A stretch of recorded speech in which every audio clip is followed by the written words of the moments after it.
Sanibonani guys, igama ngiNqobile Ntusela Mazibela eithonga ngomhla ka-3 September. Nango-ke guys, uBanele eseyikhombisa-ke manje ukuthi ubani yena.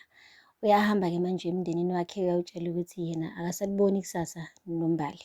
Uyasho ukuthi hey, vele sengathi nje yonke lento yenzeka nje uphawu lokukhombisa ukuthi umshado wakhe noMbali akumelanga vele wenzeke. Uyamkhuza kuMakhumalo ukuthi hayi bo, yabo mengase kuthiwa yahlehlela manje kuMbali uzokuveza uBali ukuthi kahle kahle awukazi vele uyimisele ngokuthanda yena. Uthi kodwa ngizomthanda kanjani manje makunje ngoba vele nasekhaya kubo bayablame mina ngokuhamba emhlabeni kukaNkosinathi. Useyasho-ke uMakhumalo ukuthi mntanami, ngicela ungivumele ngihambe ngiyokhuluma nabo odladla. Musa nje ukugive up kuMbali okwamanje uyakudinga. Kodwa kucaca manje ukuthi uBanele usefuna ukuhlehla-ke manje ebese ebeka i-excuse yokuthi abantu bakadladla bablema yena ngokudlula emhlabeni kaNkosinathi, kanti yena vele useyifunela uzama, hhayi vele ukuthi nje uyamthanda uMbali. uMbali unkosikazi kamfowabo, akusiyena unkosikazi wakhe. Guys, akupheli-ke lapho. Uthe esayihlalele-ke kanjalo-ke uSanele eyicabanga ukuthi madoda, impilo yakhe vele yamabheketwana kanje, kungani yonke into ayifunayo engayitholi, njengoba nje vele phela kuwumoya obolekiwe nje lo ophila kuloya mzimba, hhayi ngoba kuwumoya kaSanele. Kwaqhamuka-ke udadewabo u-Ayanda, washo ukuthi uyamkhumbula ebuza phela uMbali, wamane waphritenda sengathi uyamkhumbula uMbali kanti uyikhumbulela uzama. Wathi uma ucabanga kodwa Ayanda lisakhona ithemba phakathi kwami noMbali. Hayi, wamane wavuma-ke u-Ayanda ngokukhulu nje ukuzithemba. Kubonakala kodwa ukuthi cha, ubelindele ukuthi athi nje u-Ayanda cha wena Bafo, okwesibili nje nithi nizama ukushada kuba khona into enididisayo nephazamisayo, siphuma nje wena kuMbali.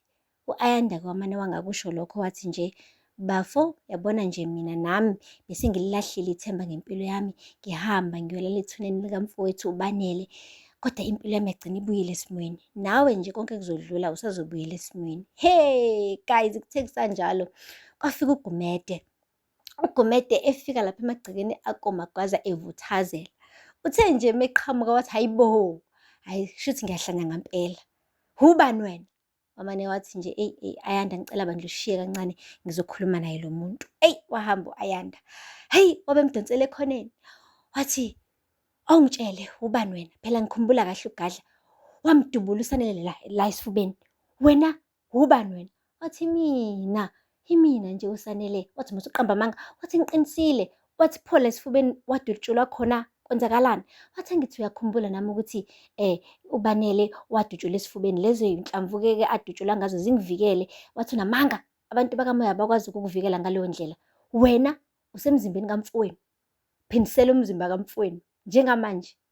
Bo guys, umane nje wathi uBanele, okay, congratulation, ngibambile. Kodwa-ke ngifuna ungayithi vuli le ndaba, uyangithi ngithini kuwena? Wathi ngithe phindisela umzimba kamfowenu ebese umoya wakho uyakhululeka uye la kumele ufanele uye khona. Wathi ngqi, mbambe ngenkulu guys isankandla la emqaleni emkinya, ekinya uGumede wonke guys.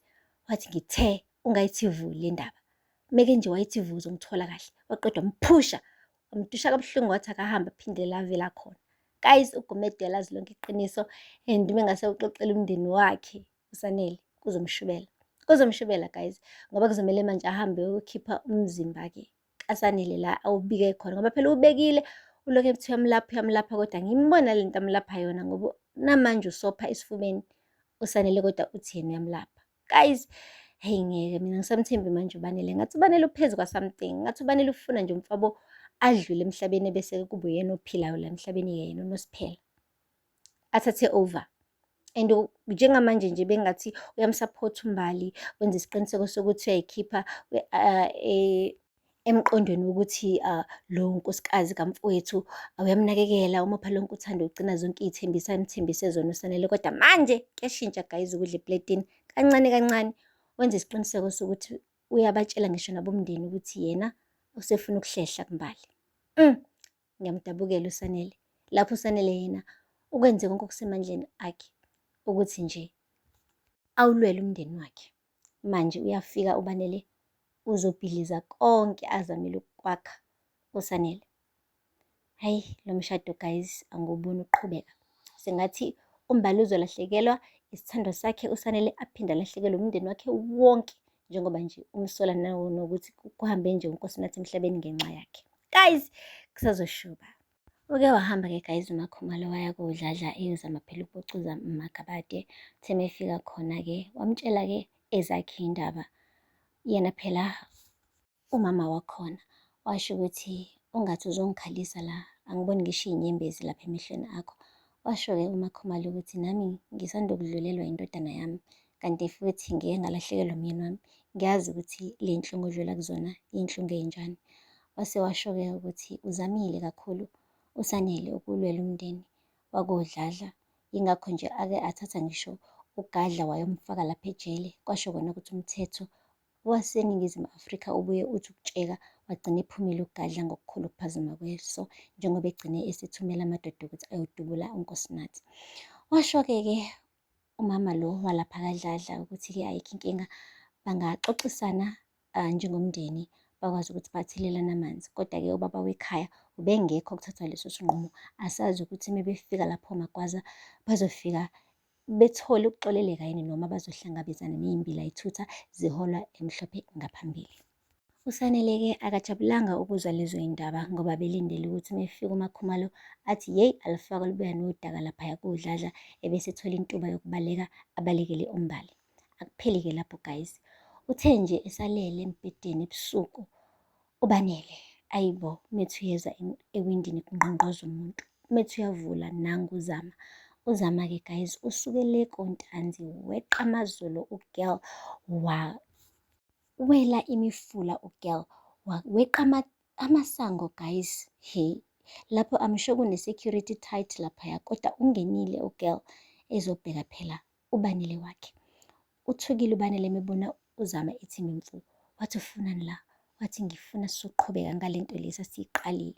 Wathi angeke ngikwazi, lo mzimba akusiwona owami.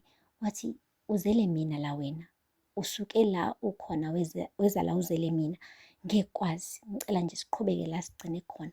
Hey, wanqaba guys uBanele, wathi ngithembisile umfowethu ukuthi ngeke ngize ngiqale lento le ufuna ukungicela yona. Wathi ngiyakucela bandla Banele, wathi ngeke ngikwazi, ngiyaxolisa, kumele uhambe lana, akumelanga beze besibone. Hayibo guys, waphuma-ke endlini uZama ephoxeke kanjalo ebusuku ugirl, angazi nanokuthi akasabi yini, njengoba nje kukude kanje kontanzi. Mevinjwa yigebengu la endleleni, noma ahlangabezane nezitha lezi zakhe phela, ngoba abangani bakaGadla basaphila abanye babo. Mekuthi nje bakhokhisela isibongo ngokuthi kubulawa uGadla bedubula uZama, uzothini? Ngapha-ke guys noNtanzi ubhizi uthengana ney'moto uzama phela ukumheha uZama ukuthi aphinde futhi amthembe njengoyise, but kunhlanga zimuka nomoya, akafune kuzwa lutho oluqhamuka kuNtanzi uZama.